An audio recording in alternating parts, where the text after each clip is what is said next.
Movie की starting में हम एक ऐसे कपल को देखते हैं जो अभी अभी अपने नए घर में शिफ्ट हुए होते हैं। उनका नाम थॉमस और पीपा होता है। अचानक से उनकी नज़र सामने वाले घर में चले जाती है और वो नेबर एक दूसरे के साथ इंटीमेट हो रहे होते हैं, जिसे देखकर पीपा का मन भी इंटीमेट होने को करने लगता है। लेकिन थॉमस बहुत ज़्यादा थक चुका होता है। अगली सुबह पीपा ये बात अपनी फ्रेंड से शेयर करती है और सारी बात उसे बताती है। पीपा एक आई स्पेशलिस्ट हॉस्पिटल में काम करती होती है। उसके बाद रात को जब दोनों घर पे आते हैं तो फिर से नेबर के घर की ओर देखते हैं तो उनके नेबर के गले में कुछ अटक जाता है, जिसे देखकर दोनों परेशान हो जाते हैं। लेकिन फिर उसकी वाइफ अपने हस्बैंड की ओर देख लेती है और उसकी हेल्प कर देती है, जिसके बाद दोनों रिलैक्स फील करते हैं। रात को घर पर वापस आते हुए पीपा अपने नेबर्स को देखने के लिए दूरबीन ले आती है और दूरबीन से उनके नेबर्स पर नज़र रखती है। रात को वो देखती है कि उसके नेबर्स के घर पर एक मॉडल आती है और वो उसकी न्यूड फोटोग्राफी कर रहा होता है। फोटोग्राफी करते करते वो उस लड़की के साथ इंटीमेट हो जाता है, जिसे देखकर थॉमस और पीपा का मन भी इंटीमेट होने को कर जाता है और वो दोनों आपस में इंटीमेट हो जाते हैं। पीपा अपनी फ्रेंड को बताती है कि अगर कोई ऐसा डिवाइस हो जिसकी मदद से हम उन लोगों की बातें भी सुन सकें, तो थॉमस की फ्रेंड उसे बताती है कि थॉमस ने कॉलेज में एक ऐसा डिवाइस बनाया था जिससे हम लोगों की बातें सुन सकते हैं। घर पर आकर पीपा थॉमस से वो डिवाइस बनाने की ज़िद करती है। पहले पहले तो थॉमस इस बात के लिए मना करता है, लेकिन पीपा के ज़िद करने पर वो उसकी बात को मान जाता है, क्योंकि वो उससे बहुत ज़्यादा प्यार करता है। थॉमस पीपा को बताता है कि उनकी बातें सुनने के लिए उन्हें उनके घर में एक साइनिंग डिवाइस रखना होगा। तो वो देखते हैं कि उनके घर में एक कॉस्ट्यूम पार्टी चल रही है, जिसका फ़ायदा उठाकर वो दोनों उस पार्टी में चले जाते हैं और उस डिवाइस को अपने नेबर के घर में सेट कर देते हैं। नेबर को पहले पहले तो बहुत अजीब लगता है, क्योंकि उसे कुछ अननोन से पर्सन दिखाई देते हैं। लेकिन अपना डिवाइस सेट करने के बाद थॉमस और पीपा उस पार्टी से बाहर आ जाते हैं और घर पर आकर अपने डिवाइस को लॉगिन करते हैं और फिर वहाँ की सारी बातों को ध्यान से सुन पाते हैं। रात को दोनों घर पर आकर देखते हैं तो वो नेबर आपस में लड़ाई कर रहे होते हैं और उसकी वाइफ उसे बोलती है कि पार्टी के दौरान वो एक लड़की के साथ था और उसके साथ इंटीमेट हो रहा था।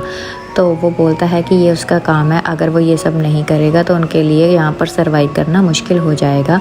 ऐसे ही बहस करते करते वो अपनी वाइफ पर हाथ उठा देता है, जिससे उसका चश्मा टूट जाता है।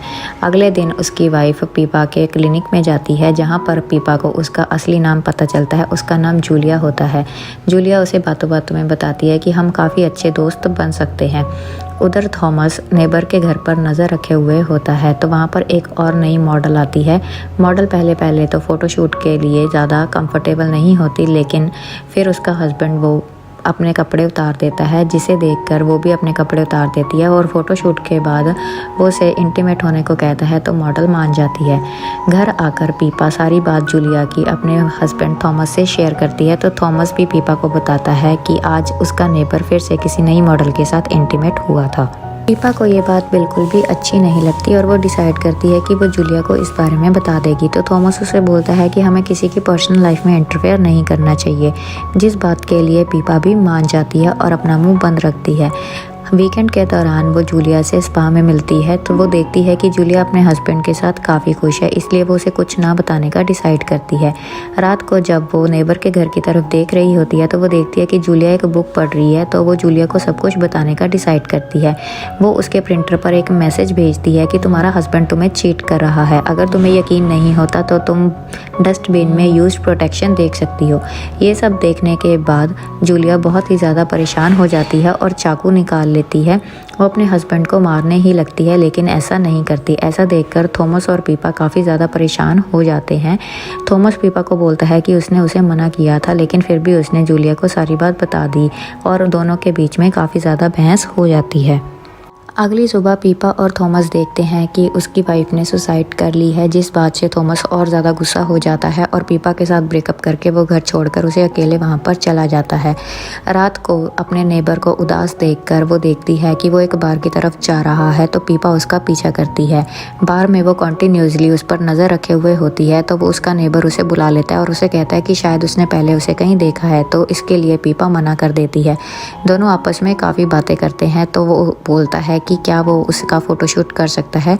तो पीपा को वो अपने घर पर ले जाता है और उसका फ़ोटोशूट करने लगता है। पीपा पहले पहले कंफर्टेबल नहीं होती, लेकिन बाद में जब वो अपने कपड़े निकालने लगता है तो पीपा भी अपने कपड़े निकाल देती है और फिर उसका न्यूड फ़ोटोशूट करने के बाद दोनों आपस में इंटीमेट होने लग जाते हैं।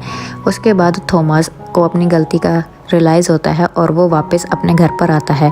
जब वो दूरबीन की मदद से अपने नेबर के घर की ओर देखता है तो वो देखता है कि पीपा किसी और के साथ इंटीमेट हो रही है। ऐसा देखकर वो बिल्कुल टूट जाता है और वाइन की बोतल निकालकर पीने लग जाता है। अगली सुबह जब पीपा अपने घर पर वापस आती है तो वो देखती है कि थॉमस ने सुसाइड कर ली है, जिस बात से वो बहुत ज़्यादा डिप्रेशन में चले जाती है और काफ़ी ज़्यादा उदास रहने लग जाती है।